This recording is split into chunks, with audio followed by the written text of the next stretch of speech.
Afrand, and today I'm going to be showing you how to make faloodeh, a traditional Persian granita made with rosewater and rice noodles. Faloodeh has a special place in my heart as my mom used to make it for me on hot summer days, and the best part is it's extremely easy and quick to prepare. To make the granita base, we're going to be using lots of rosewater, some sugar, water, a little glucose, and some rose petals. I'm lucky to have some rose petals here from the city of Kashan, which if you don't know is the hub for the highest quality roses. I'll also be showing you how to make rice noodles from scratch by using a little rice starch in an ice water bath. However, if you don't have the time or want to skip this step, you can use store-bought vermicelli noodles as a substitute. They work, but making the noodles from scratch is like making homemade pasta. They result in a more tender product, and you get bragging rights with your friends. Okay, we're going to start by making the granita base. We're going to take our water, I'm going to pour it in a pot, and we're going to add our sugar in there as well.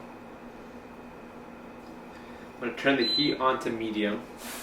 The idea here is just to dissolve the sugar. We're not looking to bring it to a boil. We're not trying to scald it. We're just trying to get everything mixed in and incorporated.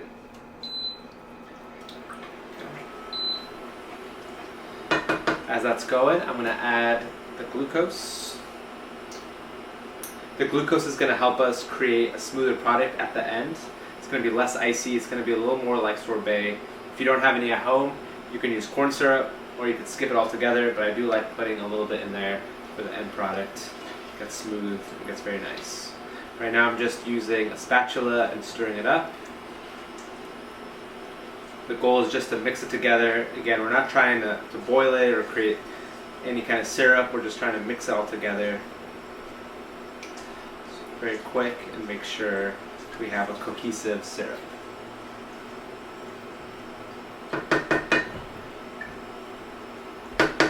I like to add the rose water at the end. I found when you put the rose water while it's still hot, you lose some of that aroma from the rose water, and it gets a little bitter depending on the quality of rose. So I'll leave that for the last step. Okay, this is all mixed together. At this point, I like to add my rose petals to steep. Okay, as I'm going, I'm going to add my rose water. One more mix. We're going to set this aside in the fridge and let it cool. And next step, I'm going to show you how to make the rice noodles. To make the noodles, I first am going to mix the rice starch and the water separately to make sure there are no lumps. I like to add a touch of rose water and sugar into the mixture to help enhance the flavor. At this stage, if you're feeling creative, you can substitute the rose water for other flavors like elderflower or lavender. However, we're going to stay traditional today. I'm going to take the rice starch, get it in our bowl. Got some water that we measured out. Touch of rose water, a little bit of sugar. Okay, we're going to mix it well.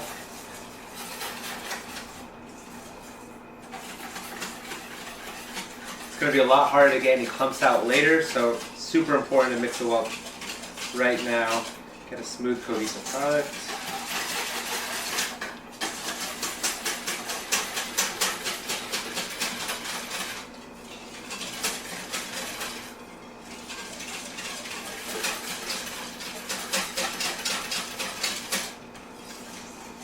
Okay.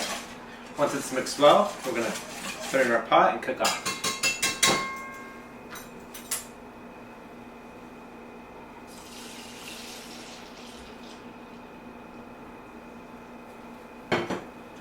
We're going to start on medium heat.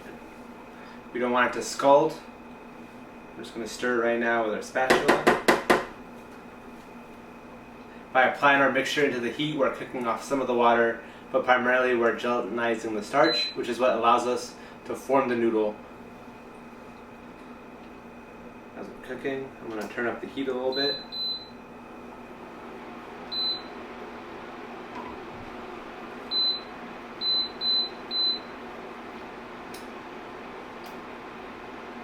I'm going to stir this about 4 to 5 minutes on the heat.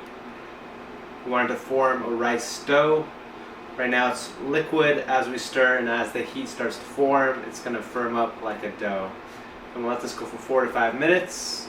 Then once we're done with that, I'm going to show you guys how to extrude the noodles.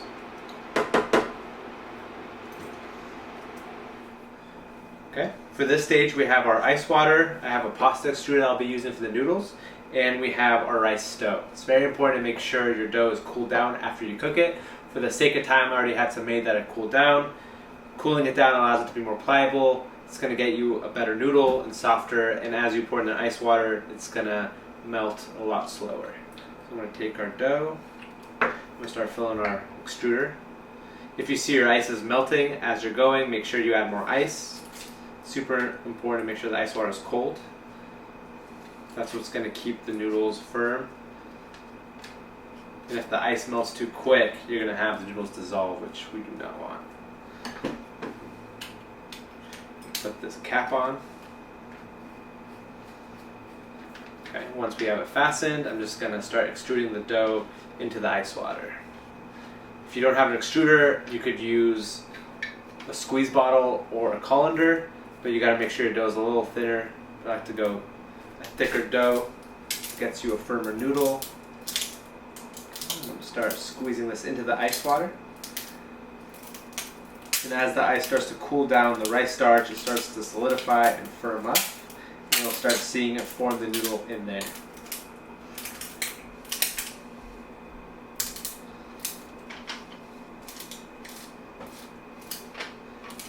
I'm going to go ahead and do the rest of this in here. Alright, I'm going to set this aside, let the ice water do its thing, let the noodles firm up, and we'll come back to finally churn our ice cream. I'll be using an at-home ice cream churner today. If you don't have one, you can still make faloodeh by pouring our mixture into a container and mixing it every hour or so by hand. However, I like using a churner as it keeps the liquid emulsified properly and you don't have any separation in the freezer at the end. The product's a lot smoother and more enjoyable. So I'm going to take this product that we had chilled, our little base, and we'll let the machine go. So it's important to have the product chilled beforehand. It'll freeze a lot quicker. So I'm going to let this freeze now for about 20 minutes. We're not going to add the noodles quite yet. We're going to let it freeze a little bit before we add it in. In about 10 minutes we'll check it and come back and add the noodles. Okay, now that our base is just about set, we're going to add our noodles and let it churn for another 5 minutes. After that, I'll be transferring this into containers that put it in the freezer to set and get it ready to serve. We'll grab our noodles, put it right in the machine. It's going to mix it for us. If you decided to do the method where you do it by hand, you want to take the ice cream out and mix it. Make sure not to break the noodles. I like a lot of the rice noodles in mine, so I'm adding extra. I'm going to let that mix. I'll let that go for 5 minutes. We're going to throw it in the freezer and we'll come back to finally finish the faloodeh. Okay, I have my finished faloodeh here. I also have some mulberries from the Ecology Center in San Juan Capistrano, some fresh lime juice, and my favorite condiment right now, some sour cherry syrup my mom made with cherries from her garden. Okay, we're going to take the faloodeh in an ice cream scoop. I'm going to scrape some of that out with all the noodles we made. I'm going to layer that right in there.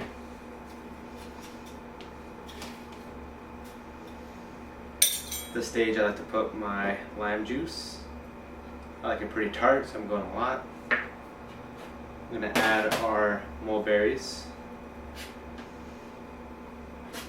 our sour cherry syrup,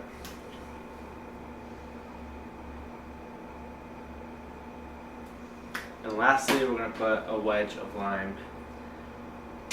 There we have it. We have some faloodeh. Enjoy.